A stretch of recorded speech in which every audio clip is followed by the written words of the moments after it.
And with me on the broadcast is a very special guest to help us better understand all of these developments, Kankshi Agrawal, who is the founder of Netri Foundation. Thanks very much for being here on the broadcast with us.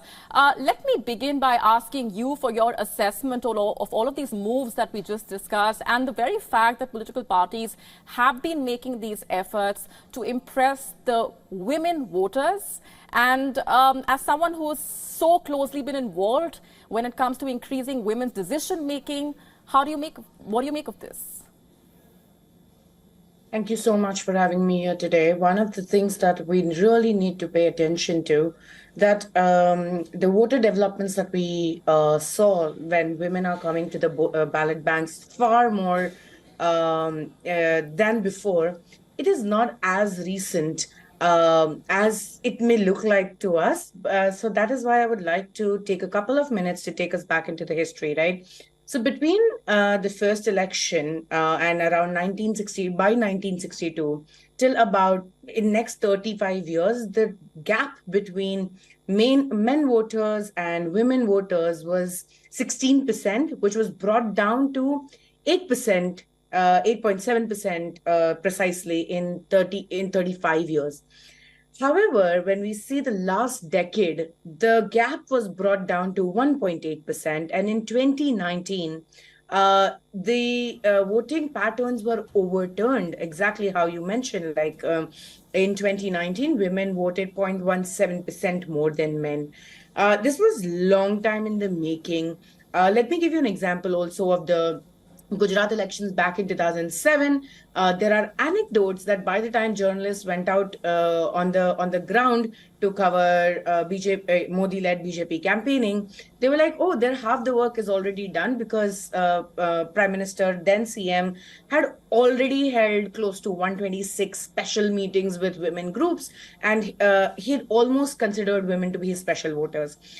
You see that year after year, that kind of strategies around making women the center of political campaigns has been only going up, and right now we are seeing it in full flare.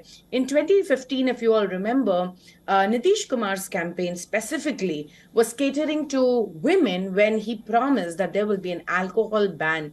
Although it was termed dramatic and draconian, and it seemed like a necessity for him to appeal to his women voters. That also was a data-driven decision, because in 2010, while men were only at 51.1%, women voters were higher for him at 54.4%.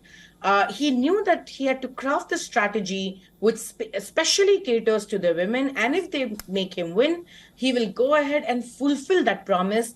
And that has continued. The fact that women still come out in more numbers in Bihar election is the result of the fact that women have been catered to, have been targeted as a vote bank for a long time now. Right. And I usually argue, yes, I'm just finishing my point there, that when women enter into politics as voters, they not only change not only change politics at the level of voting, but also at the level of campaigns, and ultimately at the level of governance and policies. Yes, that also makes me wonder what the reaction of the women you've been closely working with has been like when it comes to this trend. It's quite interesting.